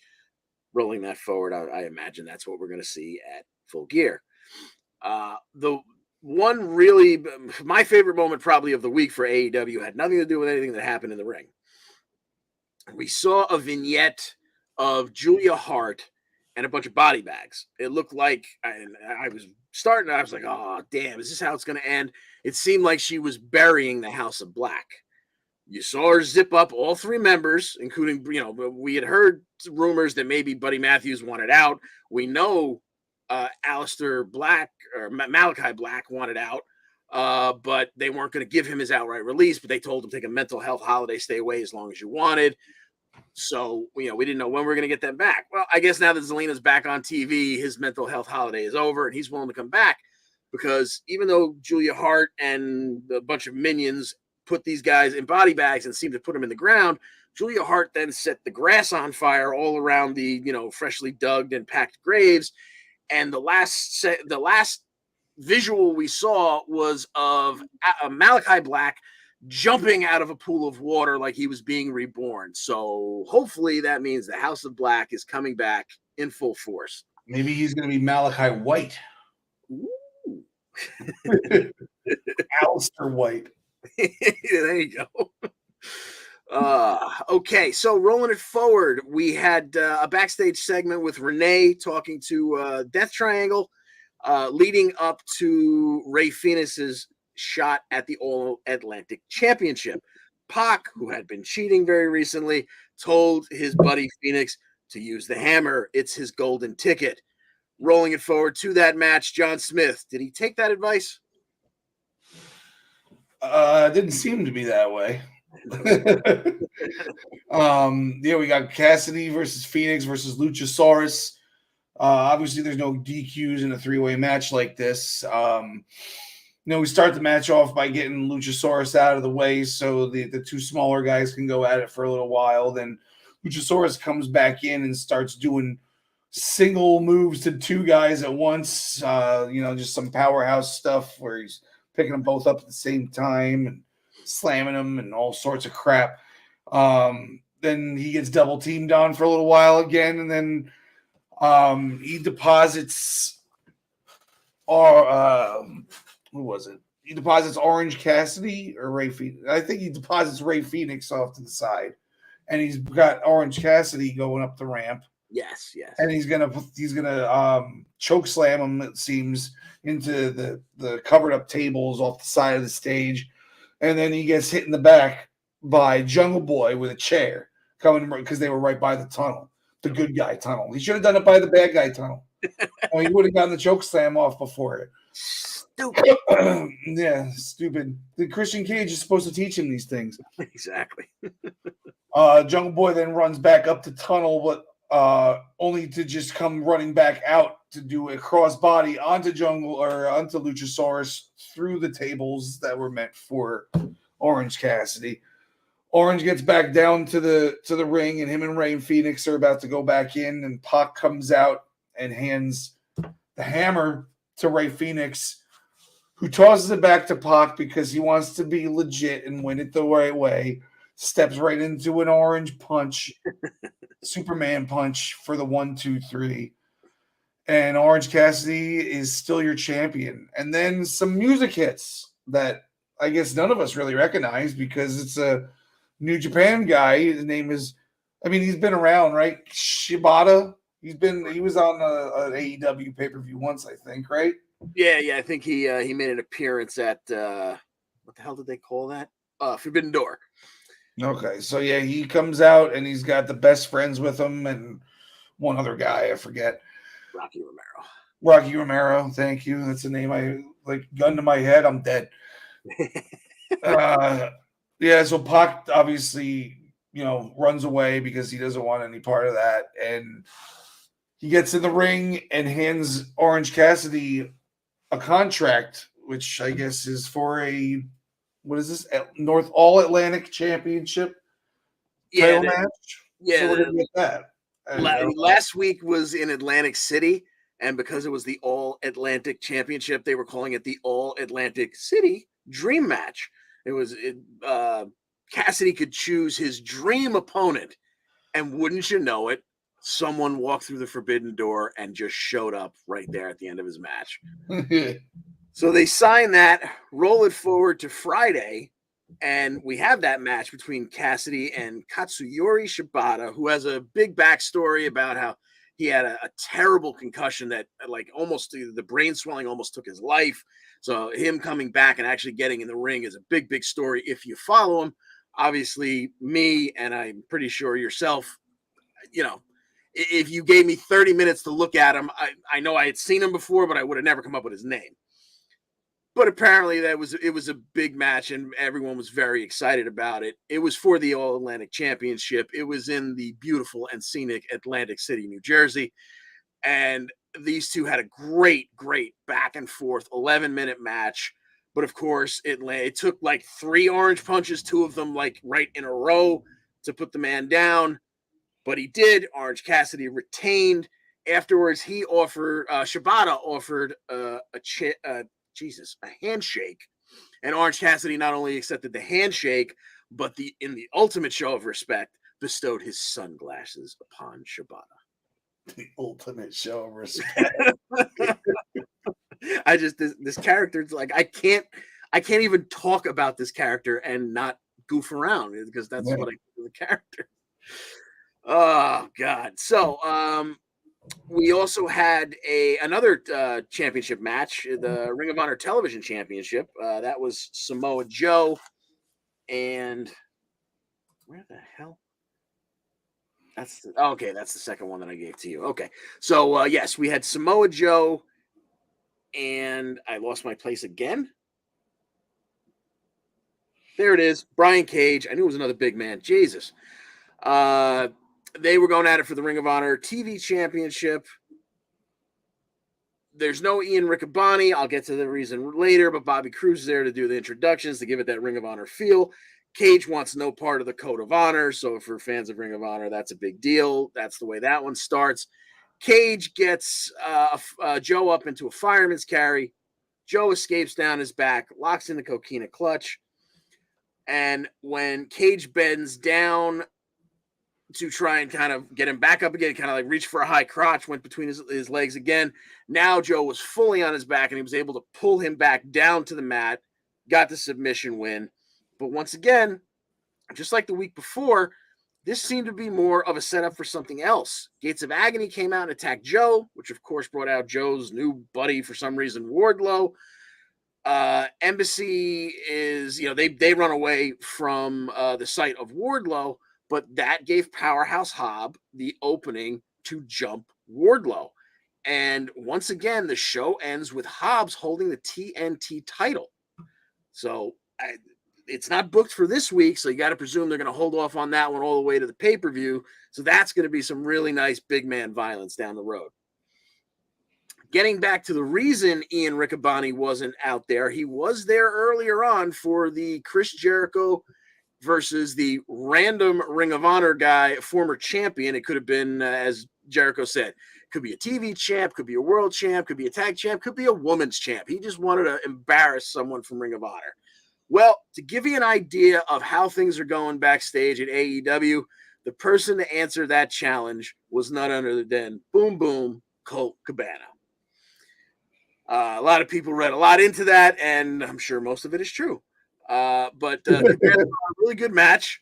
Jericho would have to escape the Billy Goat's curse. Cabana followed it quickly with that diving Superman pin that I love when he does it, because all he's really doing is holding a man down with his own ankles. But for some reason, it got over in Ring of Honor. I wasn't watching back then. I don't know why. It's just hilarious to me. But Jake Hager reaches in because now Colt Cabana is up on his palms to hold that pinning combination. Jake Hager just reaches in and pulls his wrists. He falls on his face. That lets Jericho out, and eventually Jericho didn't even waste a Judas effect on this fella, this former Ring of Honor challenge. He got this one done with a code breaker. 1, 2, 3, Jericho retains. Once again, he sends Menard and Parker, your boys, former 2.0, over to drag Riccaboni in front of him because he's gonna, pop him with the ROH title. That brings out Claudio. That brings out Danielson. That brings out Wheeler. Security gets involved. Backstage, Claudio is furious. He says he cannot continue to watch Jericho do this. He says, remember, I never got my rematch. You want a Ring of Honor champion? You're looking at your Ring of Honor champion. Danielson says, yeah, I had a shot at you once too. If you give me another shot, I'll take it from you. Roll it forward. Jericho is now backstage with Shivani. Shivani says, there you go. You got 2 former champions. Make your pick. Chris Jericho, the genius that he is, says, I don't believe those 2 guys even like each other, even though they're in the same group. What if I fought both of them and let them take care of each other? But I'm not a dummy. I'm going to have some backup. We're going to make it a fatal 4-way. I'm going to bring my boy Sammy Guevara in. So that's what we're looking forward to at Full Gear. But in terms of what came out of that whole mix of Blackpool Combat Club and Jericho Appreciation Society, this week we're going to get Bryan Danielson and Sammy Guevara. And because Sammy thinks that beating Bryan Danielson will automatically make him the greatest wrestler on the planet today, he wants to make sure he puts an exclamation point on it. It's going to be a 2 out of 3 falls affair. John Smith, how do you see this one working out? 2 out of 3 falls are always tough. Usually the guy that gets the first fall is the loser. It's kind of like their consolation. Like, oh, if it was a real match, then I would have won. So I gotta go with Bryan Danielson on this one. And I don't know, maybe Sammy Guevara does the whole DQ thing so he can get a free fall. Like he gets DQ'd, beating the crap out of him with a chair, then pins him off of it, and then kick out at 2 9/10 on the third fall, and then we get our match from there. But yeah, I got Bryan Danielson winning it. Push-ups. Yeah. Well, it is almost mid-November, so I guess the once a year DQ in AEW is, it's about due. So yeah, I like your theory there. I mean, the easy money is to go with Danielson, but because they've got this fatal 4-way coming, I'm just really glad this one isn't for points, because there's absolutely a weird scenario where Sammy could take this, but because Danielson doesn't seem to ever care whether or not he wins matches, so I could absolutely see this going the other way, but I'm going to agree with you and go with Bryan Danielson. I think that was all the stuff we had to pick for AEW. Yeah, sure was. Oh my God, was my brain scrambled trying to put those 2 shows in order and make some kind of sense out of them. I'm not sure I did, but thank you for helping me get through it. Yeah, I don't know how you do it, man. So because there's no continuity to their shows in the first place. No, exactly. And I literally, as I'm pulling these things together, I'm taking chunks of text and I have to put like a D or an R next to it to remember which show it happened on, because there's repeats from the beginning of this show to the middle of the show to the end of that show, and then they finally have a match on Rampage. Like, Jesus Christ. All right, rolling it forward to Impact, who gets our main event spot in a rare scenario this week. They were emanating again from Las Vegas last week. The show started off with Josh Alexander backstage talking to the Motor City Machine Guns, trying to get a little bit of a scouting report because Alexander was going to be joining Frankie Kazarian to take on Aussie Open. They get their scouting report, which not much to it. Yeah, they're really good. Look forward to that. Okay, fantastic. But at the end, Chris Sabin has to add himself to the list, which I think is now about 47 people long, of the people who have warned Josh Alexander to never trust Bully Ray. In regards to also the world title, we had a little backstage promo with Steve Macklin. He's tired of everybody jumping the line. He's done waiting. He's going to take what he wants. Well, we didn't see him for the rest of that night, so look forward to maybe this Thursday him getting his nose into something.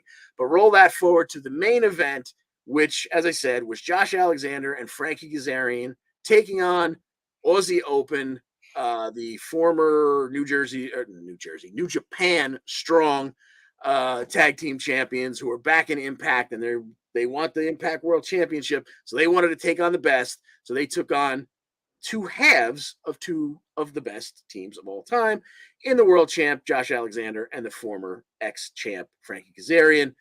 John Smith, how did this one work out in the main event? Yeah, so this is my first time actually seeing an Aussie Open match. I mean, I've flipped back and forth, that kind of thing, seen some bits here and there, but like first time I really paid attention to the match. These guys can freaking go, and maybe I didn't see it before because they weren't with like two of these top type of guys, in Josh Alexander and Frankie Kazarian, but they had a counter for everything. They got some sick double team moves. They really play the game really well, and I was really surprised at what they were able to do with these two guys in the ring. Frankie Kazarian ends up hitting a cutter for the win, but I couldn't do this match justice by telling you all the moves that they did, because I don't know what the half of them are. Probably all of them are even called these double team moves, but definitely worth a watch if you want to go to their YouTube page and check it out, because it's all up there for free, I think, at this point.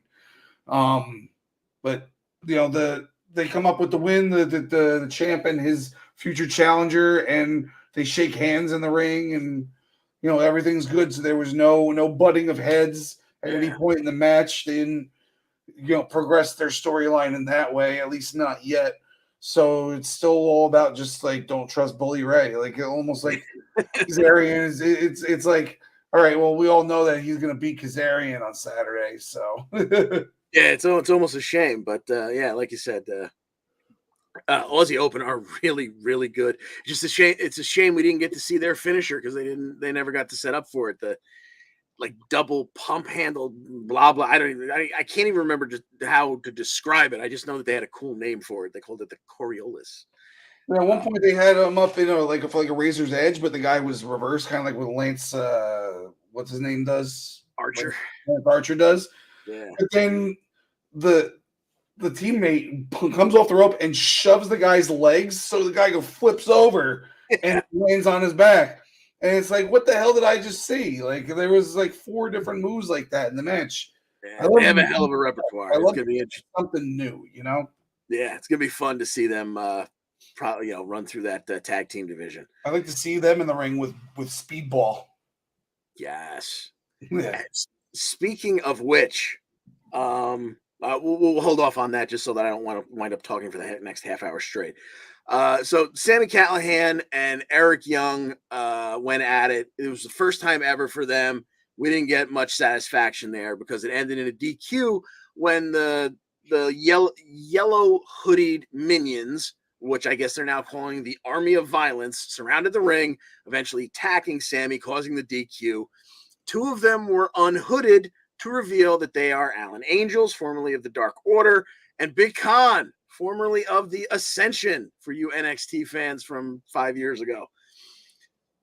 They took off their hoodies. They actually had official Violent by Design t-shirts on, so it seems like they're still the idiots in the yellow hoodies are still there, but it seems like these 2 are actually in the group, and we'll be able to probably see them wrestle coming up. They beat the living hell out of Sami Callihan, ripped his head open. More of that to come. Ace Austin had a match against Moose. Moose got distracted when Bully Ray came down to ringside. They've been barking at each other back and forth ever since Bully Ray showed back up. And those few extra seconds allowed Ace Austin to sidestep Moose's spear. And as Moose bounced himself off the turnbuckle pad, Ace Austin hit a schoolboy flip back into a bridge for cha-ching, the roll-up victory. And that will bring us forward to Bully Ray, just because he happened to be at ringside, and this is my excuse to talk about him. This week, there's another one of those, don't, stress your brain too much. He'll be taking on Zicky Dice. Who do you got, John Smith? Bully Ray and Zicky Dice. Bully Ray and Zicky Dice. Okay. Definitely going with Bully Ray here. Isn't Zicky Dice an AEW name? No, he's the schmo that's been hanging out with Swingman, the Swinger. Oh, okay. Yeah, I got you. Yeah, well, this will just be good because hopefully the Swingman makes an appearance here. Yeah, I'm with you. This is Bully Ray all the way. It's just a matter of how hard do I laugh at whatever Johnny Swinger does. Eddie Edwards started off the show, or early in the show. He was out on location. And like I said earlier, they were in Vegas. So he was out in the Las Vegas desert. He blames PCO for the death of Honor No More and challenged him to meet him out there in the desert so Eddie could bury him out there. Sounds a little over dramatic, but later PCO did find Eddie out in the desert, although they didn't really find a stretch of sandy desert. There was a lot of boulders in the area. And essentially Eddie Edwards murdered PCO and buried him literally with he didn't stick him in a hole. He just piled a bunch of rocks on top of him and left him in the desert. So who knows? I'm sure PCO will rise from the dead again, and we'll get another series of him and Eddie. We had Savannah Evans taking on Jessica of the Death Dolls. Savannah Evans was just gnawing on Jessica's forehead for a little while, right in front of the ref. Somehow that's not a DQ. But Tasha would fight with Taya Valkyrie and Rosemary at ringside. That distraction would allow Evans to deliver a big boot and follow with her full Nelson slam to beat Jessica. Speaking of Tasha and Savannah Evans, their last enemy there, Killer Kelly, was backstage. She's looking for, quote unquote, something new to play with. And she walked by some random girl whose name we found out kind of under her breath was Sandra. She started playing with her hair and called her fresh meat. This is one creepy bitch. Well, roll it forward to this week. Sandra apparently is Impact superstar Sandra Moon. And on BTI, she's going to face Killer Kelly. Who do you got in this one? Killer Kelly and Sandra Moon. Still rolling with Killer Kelly on this. She's still undefeated, right? So I guess we got to keep that streak going until Jordan ends that one too. There you go. I like the way you think it. And speaking of Sandra Moon and people we've never heard of before, somehow this one isn't on BTI. Bhupinder Gujjar is facing G Sharp. I wish I could tell you more about him than that, but I can't. Bhupinder Gujjar and G Sharp. Sounds like a musician. Exactly. I'll go with. So G Sharp is debuting. I don't know if he there's not a lot of hype behind it, so it's not like the debut of G Sharp. I just think we know the name of Inaction is what I think. Okay. All right, yeah, you mean Bhupinder, I guess. Yeah, I'm with you on that one. We had a pretty. They spent a lot of time in this building in Vegas. I think it was like Sam's Town Casino last year. So I had seen this before, but it's so stupid and funny. It caught me off guard again and got me laughing again. The major players are backstage and they're talking to Myers and Cardona. They're talking about how they just can't wait to be tag champs. And they're standing in an area which I guess is next to the kitchen because next to them is an industrial freezer. The 5-foot door opens and Joe Hendry pops out. Joe Hendry starts talking not to Brian Myers, not to Matt Cardona, but to the Digital Media Championship laying on Myers' shoulder, talking about how he'll treat him so well and blah, blah, blah, blah, blah. Well, I guess that's all it takes in this company to get a shot at a title because this week we're getting Brian Myers versus Joe Hendry for that Digital Media Championship. John Smith, what do you think? I'm going to say the champ retains here, but I'm interested to see where this goes. I want to see Joe Hendry do something. I like the gimmick. I don't even like him as a wrestler yet. I just like the gimmick, so I want to see where it goes. You know. You know what? Myers and Cardona seem like they're chomping at the bit for the tag titles, and Hendry is unbelievably over with the crowds already. So I wouldn't be surprised if they put the belt on him right here. Since it's not for points, what the hell? I've picked against Myers 8 times in a row anyway, so I'll say Hendry takes the title here. Word. Last week on BTI, we got an X Division tournament match where PJ Black, returning to the United States, we haven't seen him here in a while, to face Yuya Uemura. We were off last week, so we didn't get to pick this one, and I absolutely would have gotten this one wrong because PJ Black got Uemura stretched across his back and hit the move he calls Black Diamond, which is a modified crucifix bomb that I don't know how it didn't break Uemura's neck. So he'll be moving on the left-hand side of the bracket. On the right-hand side of the bracket, last week we had a match between your boy, Ballbag Mike Bailey, and Kenny King. How'd that one work out? Well, much differently than the first match between these two that we saw about a month ago when Honor Moore was still intact and he had Marie Kanellis on his side cheating for him, and he actually won the belt, but not really. This was more of a spirited contest, although Kenny King still was the heel in the whole situation. At the beginning of the match, they did their whole back and forth where then they have a standoff, but instead of a standoff, which is always lame because it happens all the time, they both caught each other's legs. And they were just standing there face to face, just holding each other's legs. And they slowly put them down, and then they had their hands up, and then Kenny King popped right to the face. It's like, all right, yeah, that's the Kenny King we know. This match went inside and outside. We got nice little tiger driver on the inside, and I think on the ramp as well. I think that one might have gotten reversed, actually. I'm not sure. Bailey hit his tornado kicked into the corner, but it didn't lead into the final what is it? The weapon, the Ultima weapon. Ultimate weapon. I was going to call it the final weapon. And a nice single crab by Kenny King, but then it gets reversed. Bailey turns back around, kicks Kenny in the face a couple times. King looks like he was about to do some sort of slingshot, but Bailey twists it around, grabs the ankles, and we got ourselves a Raw roll-up for Mike Bailey on Impact. Cha-ching. All right, so that's going to lead us to this week where we're going to get the finals from the right side of the bracket where Trey Miguel takes on Mike Bailey tonight, with the winner moving forward to Overdrive for the X Division Championship. Trey Miguel and Mike Bailey. John Smith, how do you see that? Jeez, this is a tough one. I know Trey Miguel is their guy, and I don't know. This kind of feels like what they did with the women's tag titles over in WWE. They took them off them just to put them back on them 5 days later. Because okay, well, we could, get Asuka and Alexa Rain, and we could, not troll the crowd, but swerve the crowd a little bit. It's kind of like what they did with this X Division Championship. Well, we want Frankie to challenge Josh Alexander, so okay, why don't we just have Mike Bailey lose? It's not going to hurt him. Then he can option C the belt.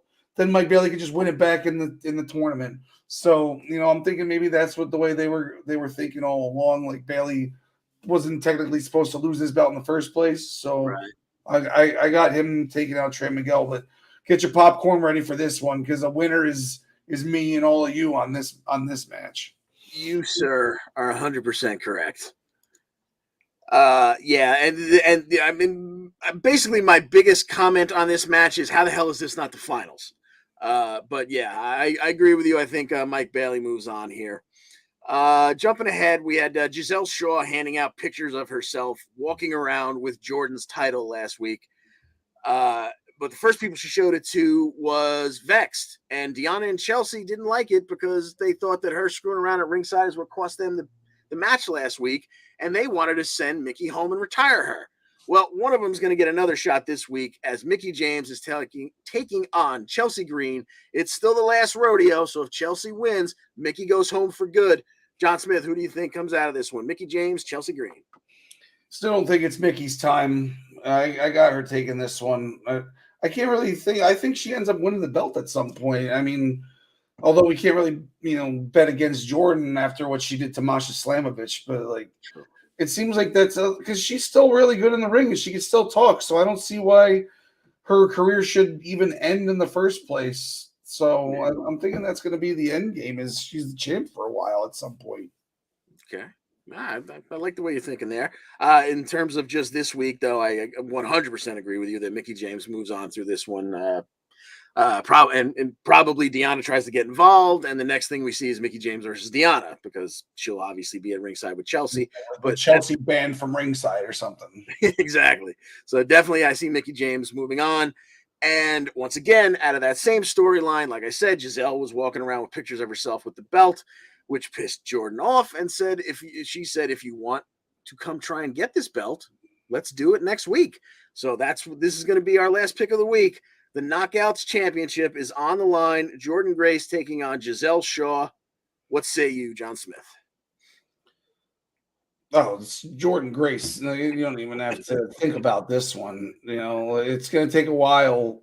It's probably going to take Mickie James, like I was just saying, to get that belt off of her. Yep. I think you are 100% correct. And that's going to wrap it up for us tonight. Let's do the thing that we do here. There we go. Oh man, I had Michelangelo and King Kong Bundy laying down this whole time. They were having gay relations. They was having relations. Okay, so here we go. Here are your Raw roll-ups for the week.